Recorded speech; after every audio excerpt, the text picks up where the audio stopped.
Welcome to the Women and Wealth podcast with Esther Szabo. Esther is a respected leader in the field of personal financial advice with over 25 years of experience. After going through her own significant and challenging life-changing events, she overcame fear and self-doubt to launch her own successful advisory firm. Now Esther is ready to share her practical and personal experiences to help other women clear their hurdles and brave life's transitions. In this way, she inspires women to lead fulfilling and confident lives.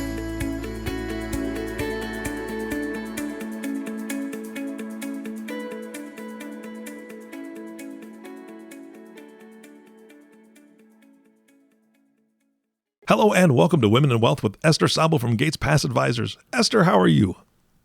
I am doing great, Eric. It's that feeling of we're recording this a few days before Christmas, and there's a bit of a feeling of an impending lull, which we are very excited about here. Yeah, right? I mean, I think a lot of us are looking forward to that. Just a little bit of a breather would be really, really nice. So, yes.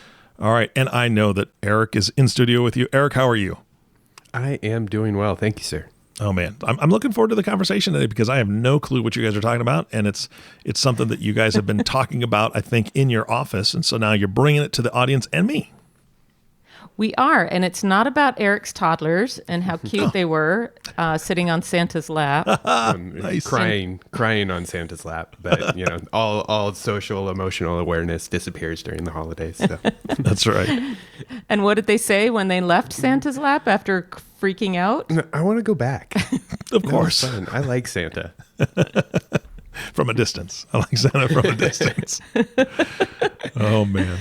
That's awesome. But it's true. We're not talking about that today. We're talking about, obviously, it's the time of year. This will come out in the first week of January. So we're doing some look back at the overarching themes and also what these themes have had, what the experience has been on clients and our work with them.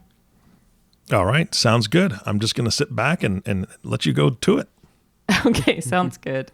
So we looked at basically three themes. The first being how the pandemic appeared headed for the history books this year. It was very, very hopeful. And then it started mutating. So in the summer was the Delta virus, and then now in the fall into winter is Omicron. So it just keeps feeling like the monster that won't die. You keep stabbing it and you think it's done, and then all of a sudden there it is again. So the pandemic continuing has certainly been a theme throughout the year. Erik, what's another one that we talked about? We, along with this, the pandemic, I'll say that we've seen some lingering themes. When we looked at this, November of last year, December of last year, the vaccine had just come out. We're starting to see some what we thought was light at the end of the tunnel, and we had just gotten past the election, which caused a whole lot of uncertainty in itself. And we started to kind of get this feeling that, hey, maybe 2021, a lot of this uncertainty will die down and we can go get a little bit more back to normal. But like the pandemic, which seems to be lingering, so is the government and the political uncertainty. Not only is there the friction between the two parties that I am sure we're all very tired of, but with that comes a whole lot of uncertainty on what the government's going to do. How can it move forward? It's kind of stalled this year, and so we still have uncertainty about spending policy. Yes, we passed the infrastructure bill, but there's still the talk of this Build Back Better bill that they're trying to pass, which is a whole lot of government demand that's waiting in the wings that may or may not pass. So it makes hard for everybody to really look forward and say, okay, where do we go from here? And so along with that spending policy, there's also questions about, okay, how's it going to be paid for and what kind of tax policy can come out of that? More questions about, okay, how do we plan going forward? And this is a little bit more directly involving our clients in terms of the tax policy, because they're talking about making changes to capital gains and estate taxes, things that are very relevant to our clients. And adding to this uncertainty along the current friction and things in motion right now, we have the 2022 midterm elections coming up, where there's some added uncertainty there, because if the Republicans can take control of Congress, that can add more friction and more kind of standstill in the government, given that nobody's really working together. And even if the current even if the Democrats do hold the House, we're seeing that it's not absolutely certain that they're going to be able to work together and get things done on their own. Yeah, so that uncertainty is also just weighs on it impacts how people are considering looking forward at the markets and what's possible. And then the third one, which is we've really spent a lot of time talking about with clients, is inflation. The most recent inflation number for the 12 months ending November 30th, 2021 was the highest since June of 82. So almost 40 years, and the number is 6.8%. And for those of us who lived through those times in the 70s and early 80s, primarily the 70s, and a number of our clients have, it harkens back a really challenging, stressful time. And although, Erik, you're very familiar with this, I mean, we've talked about, this is blamed on coronavirus, on how in our last recession, the financial crisis, how it took a while to work down the inventories that companies had built up. So this time, when it started last year, the thought was, okay, we're not going to build up inventory. We're stopping right now. We're not going to do that again. And what happens in the financial is like, this time it's different. Consumers, we were all at home, and people wanted new computers so they could work from home, and exercise equipment so they could exercise from home. And many, many more shipments from Amazon started arriving on the doors. So it's a little bit different this time. Yeah, typically in a recession, at the end of a recession, the consumer is not in a very good place. That's what makes this pandemic and what happened last year kind of, very unique in that sense, is that after the recession ended, the consumer was actually in a better place. Our economy was, as a whole, of course, there were some people that were hurting, but on average, household net worth was actually higher, savings was higher, cost of debt was lower, and people started to change their spending habits. And so while, yes, everything at the start of the recession, consumer demand dropped immediately, well, as soon as there was some sort of feeling that, hey, we see an end to this, consumer demand jumped right back up, almost what seemed like the snap of a finger. Well, manufacturing and production doesn't work like that. And in most cases, if we look at 2007, 2008, 2009, it took years for consumer demand to come back. And the manufacturing and the supply side of our economy was able to, one, forecast that because there was a little more certainty and in terms of where things were going. And then two, the change in consumer demand was purely, I'll say purely the amount of demand. Maybe I'll pass this over to you, Esther. You can talk about how demand changed outside of the level of demand, but what was being demanded. Well, it was just, again, people weren't traveling because of the pandemic. And so many of our clients, that was one of the budget areas where people felt actually very happy about. I'm saving money because I'm not traveling, which is great. But that actually, it's the services area that they're dropped demand. Services being for leisure, for airlines, for hotel, for restaurants, all of those things. That demand all dropped as people stayed home. But the goods area, things people were purchasing, as noted, was like the exercise equipment, Netflix, Amazon Prime. How many conversations have we had in terms of what series are you watching? And I'm sure, Erik, Jay, that's been a conversation in your area as well. We're all passing around, what things are you watching right now, and trying to get good data. Things for keeping people entertained at home and comfortable at home. But vehicles, as that was one of the areas where, because of the lack of chip manufacturing that was available and back online, BMW had to shut down its plant for a while because there just weren't the parts available to meet demand. And as a result, the used car market really went up.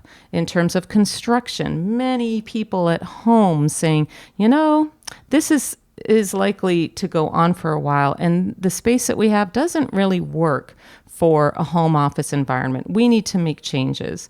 Or as I've shared, my husband being a general contractor, so many people saying, okay, I am home and looking at this all the time.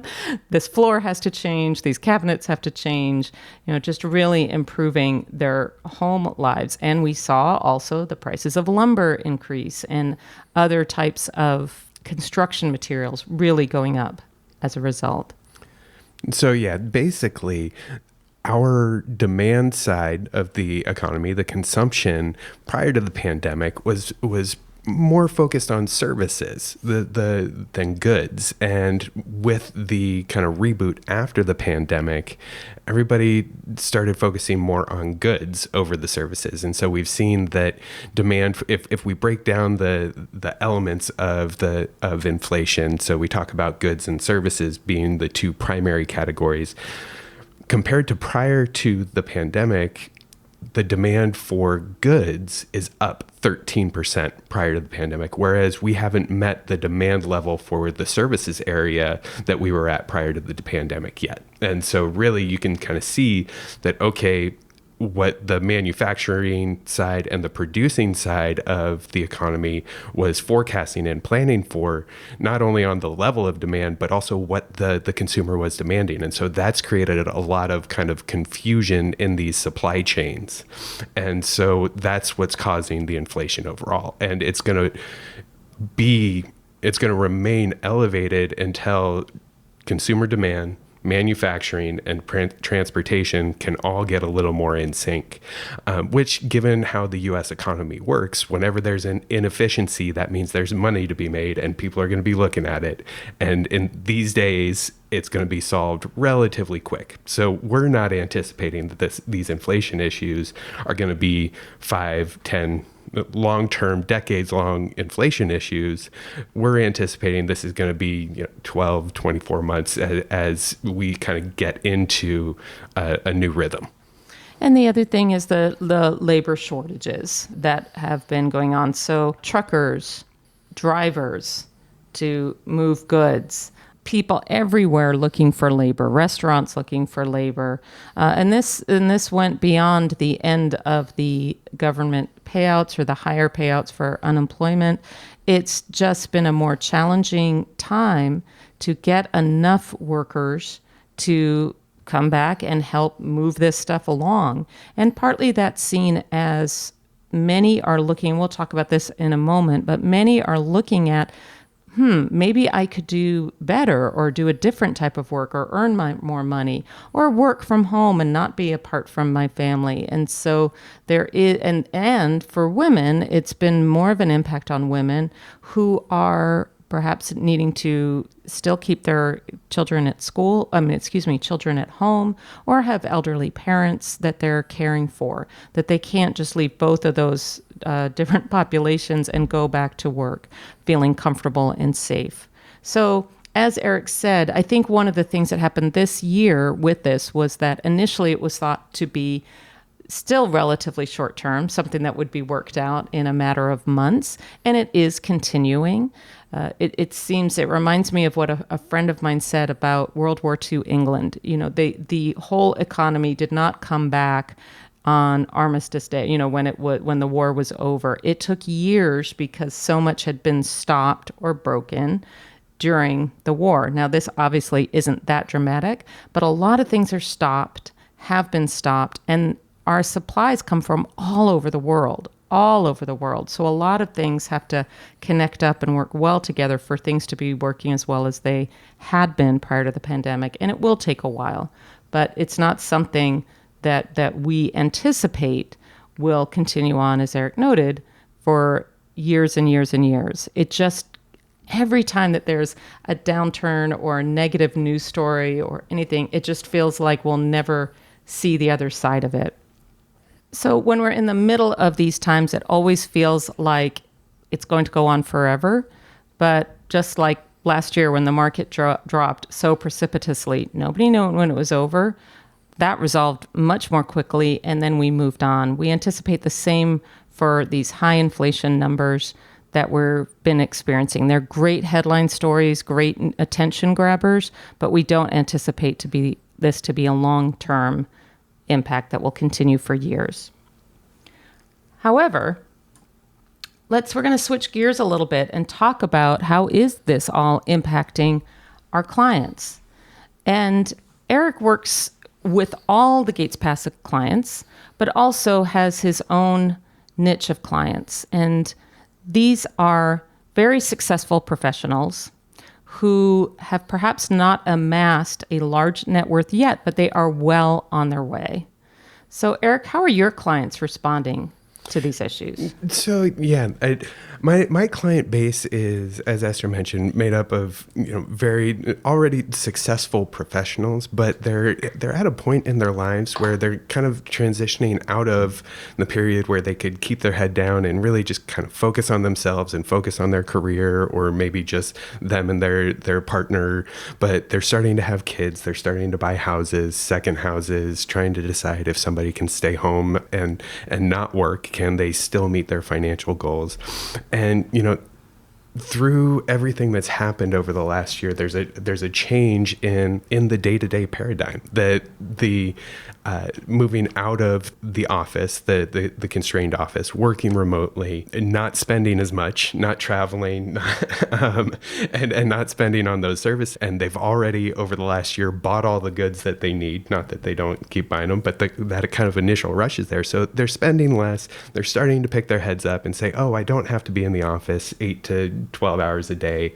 They start looking at okay, what's the quality of life that I want, and how can I plan for that and make adjustments accordingly. So it's the change to kind of work from anywhere and change in priorities of, I do want to spend time with my family. And they've started taking a look, okay, now that I have this good income, how do I plan for my long-term goals? A lot of the questions I'm getting, or at least a lot of the conversations I'm having, is with people starting to think, hey, I may not want to work till 65 or 70, or I know for certain I don't want to work until, or at least I don't want to work from somebody else and for somebody else until I'm 60. And so how do we start planning for those types of situations? And really that's where we sit down and we start talking with them okay, that's a great place to start. Let's put a pin in that and let's have a conversation around. And it's about what are your priorities, and then how do we take this excess cash, the savings, the current savings, and the anticipated savings, including, we've had a lot of situations with executive compensation and restricted stock units, RSUs, and options grants. And the questions we get around there are, do we hold on to those individual shares or do we sell out of them? Or it's all part of this bigger picture that, okay, let's sharpen our view of what's possible going forward, and then take your priorities and use those as the guiding force to kind of choose the correct path for you. Yeah, and so I'm experiencing something somewhat similar as you've heard with the clients that I'm working primarily with, which is women going through various life transitions. And one of the things that they're looking at is this whole issue of work.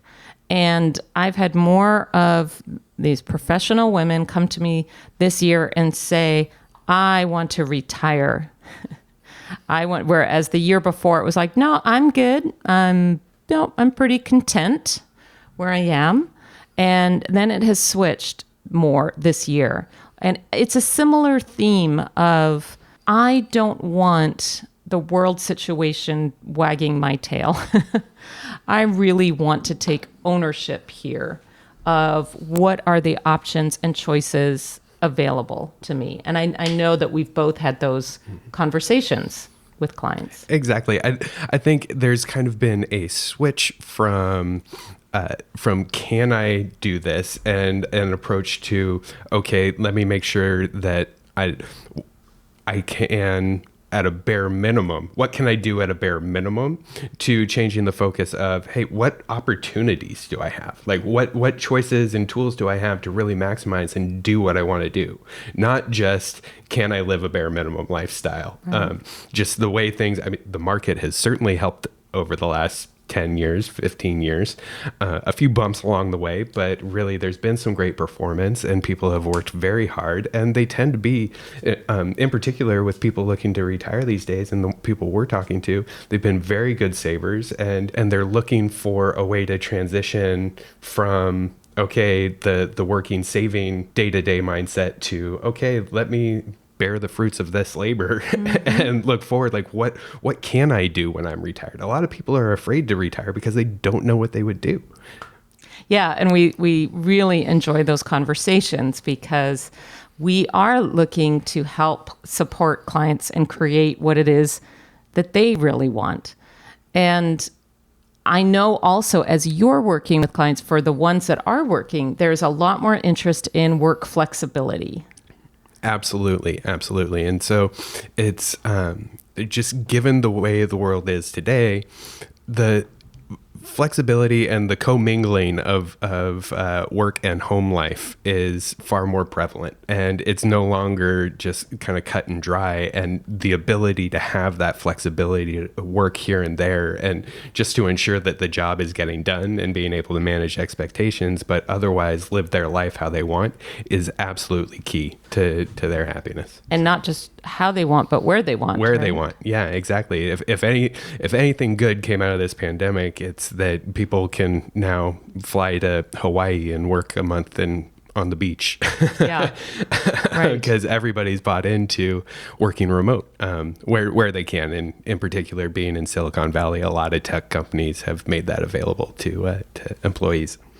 And I think these issues of uncertainty, though they shift flavors over the years, but they still come back to the same questions, which are, well, given where the market is right now, how do we invest? And that is a question I've heard since the 90s when I started in this profession. Well, gosh, the market's so high, or the market's so low, or, we can't see around the corner in terms of taxes. How do I invest now? And that is a continuing theme, as I mentioned. And all of that has to do with, well, if you're in your 50s or 40s, we typically plan that people live for many more decades until age 100, unless they can give us a specific number that they'd prefer to use. That doesn't happen very often. And so investing now has to do with, what do you need the money to do for you? And are you going to spend it all in the next 5 years? If you're in your 40s, 50s, 60s, 70s, 80s, probably not. So what do we need to set aside for the now? And what do we need to set aside and allow to go through the gyrations of market fluctuation? And I think your target market is much more, because it's still at acquisition and growing, that's not as urgent a question, I believe. Exactly.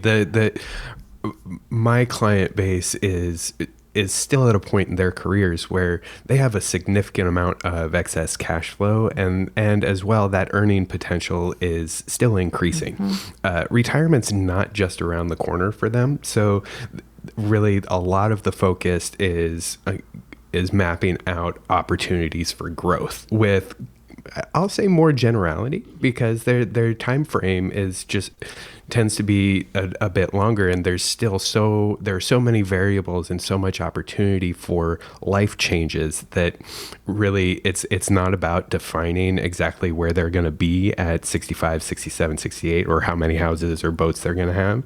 It's about setting boundaries and setting more general goals to make sure we know we're headed in the right direction, because as those life goals begin to solidify, as they start getting closer to retirement and and later stages of life, we at least know that we'll be in the general area of those exact goals because we've been tracking it along the way and righting the ship when need be. When needed, yeah. And for the older clients, it's saying it's really working through both markets are really, we focus on the taxes, the tax impact, how to manage that. And as Erik mentioned earlier, there is conversation. There was all this year, and then nothing really got done around changes in the tax law. So we're still anticipating that going into 2022, into 2023, that we are going to see personal income taxes change. And so there needs to be the ability in the planning to absorb that, to avoid that wherever is possible, paying higher taxes than need be. And then also, one typically can't get their tax bill down to zero. So that's part of the assumption. There will be taxes to pay, but how to do that as prudently as possible. And make sure that even though there's concerns about market valuations, et cetera, the challenge right now is if we look again, and I've been saying this on the podcast for several years now, if we look at things on the basic level of stocks, bonds, and cash, bonds are paying, the 10-year treasury is what, like 1.6%? Yeah, ballpark. Yep. So nothing. I mean, not nothing, but pretty close after you figure in inflation and taxes. And then cash money, we are actually fans of having cash money reserves, but not so much that it drags down your overall return. And then equities are the places to achieve higher levels of yield and income, or different types of bonds that are a bit more aggressive than one might typically consider, to generate some more income and also have the growth. So these are things that we're talking about despite all the uncertainties. These are themes that are constant. They are regardless of what happens with, again, Erik, I just always think of this. If we had said at the end of last year, we're looking at another year where this pandemic is going to shift, change, mutate, vaccines will be effective, and then they'll need boosters, and then there'll be another wave. And the government really won't get to be, there'll be big bills under works passed, that there's more government spending, which will require more taxes. And, oh yeah, by the way, inflation, we're going to see inflation numbers higher than we've seen in 40 years.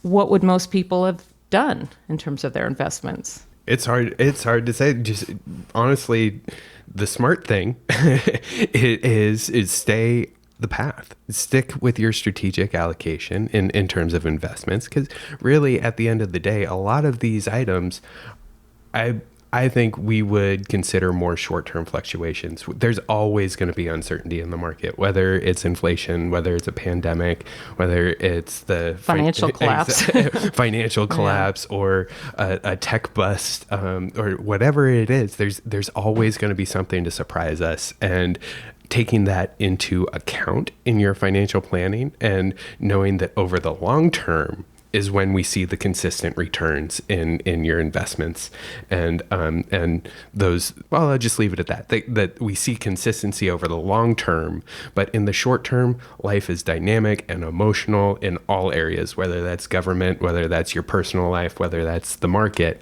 and we can't let these short-term swings affect our long-term plans unless something fundamental changes. And I don't know that we're there right now. And I think it's been really exciting this year as we've worked with clients and gone through hearing their concerns. Another theme that I've been hearing is grandparents and parents very concerned about their adult children, what their options are, that they've seen some more levels of alcohol abuse in their adult children and been concerned about that people are suffering and struggling. And that here we've talked about these things and what are their choices, again, as Erik mentioned, in their personal lives as well as their financial lives. And we are very, very appreciative of the opportunities to come into client lives and really support. I love always Erik's focus on opportunities. I think my makeup, having gone through the things that I've gone through, is always around protection and the what ifs, and let's protect against things blowing up and falling apart.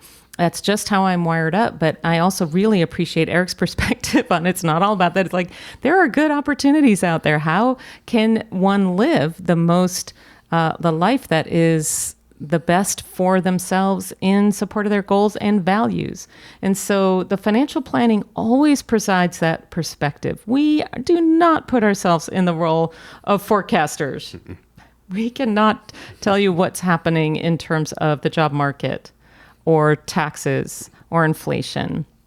We read and review the news as well, but our job is really to provide what we call this plateau view.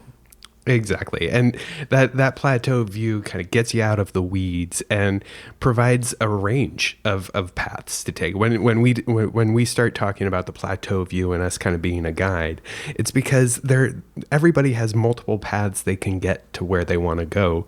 And the decisions that need to be made are really about what's the best path for that individual person. Do they want to get there most efficiently, or do they want to stop and see the scenery along the way? Or anywhere in between. It's up to the individual, and it's our job to provide good information to our clients so that they can make the decisions that are best for them and give them perspective. Use our experience and our knowledge to kind of set the boundaries and say, hey, this is I use a lot of sports analogies. This is the playing field that you're working with. Let's keep it in bounds, but otherwise just keep marching the ball down the field. And I think also it's the paths that if they continued on a particular path, does it dead end at some point? Does it narrow so much that they can't turn around and come back? These are things where that might be in the levels of debt or spending, where it's just potentially not recoverable. And to be able to look down there and say, oh, is this where we want to go? Or do we want to back up and adjust? So we love working with our clients in that way. And we're just so appreciative, as I said, to be able to keep walking the paths and keep providing the feedback regardless of what's going on. That is really challenging right now in the greater world. So we look forward to doing that more in 2022 and discovering what is going on with our clients as in terms of how we can guide them and the opportunities that come their way and what adjustments to make, as well as how this all unfolds. Esther, I appreciate everything that you guys spoke about today. Erik, you as well. One thing, Esther, that you said is that you're not forecasters. And in working with you as long as I have, that's one thing that I know that you will not do is and I'm no offense to any weathermen out there or weatherwomen out there. It's like a 50-50 half the time with you guys. You're not forecasting things. You are the voice of reason.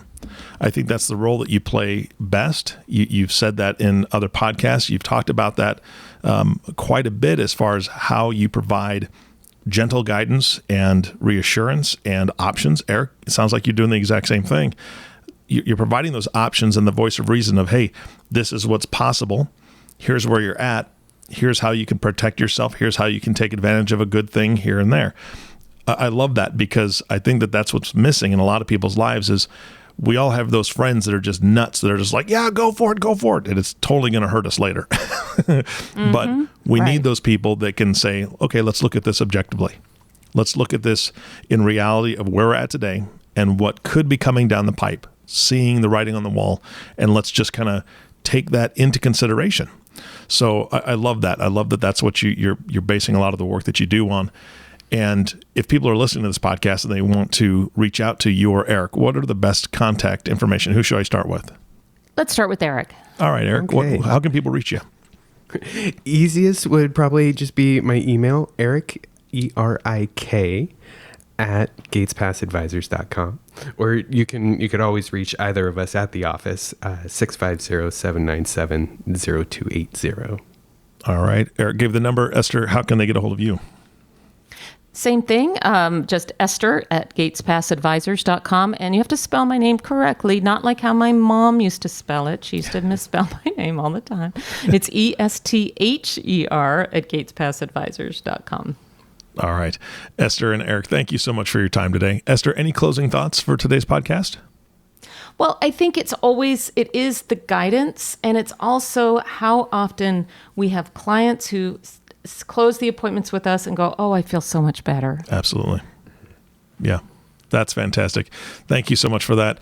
And of course, our last thank you goes to you, the listening audience. Thank you so much for tuning in and listening to the Women in Wealth podcast with Esther Szabo.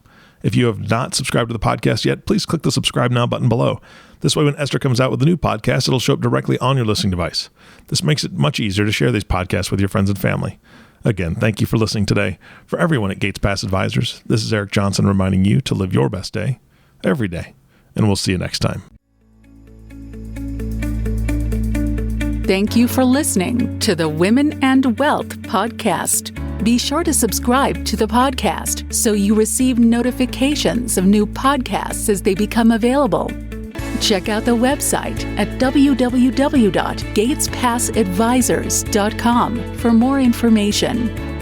This content is developed from sources believed to be providing accurate information. The information in this material is not intended as tax or legal advice. Please consult legal or tax professionals for specific information regarding your individual situation. The opinions expressed and material provided are for general information and should not be considered a solicitation for the purchase or sale of any security.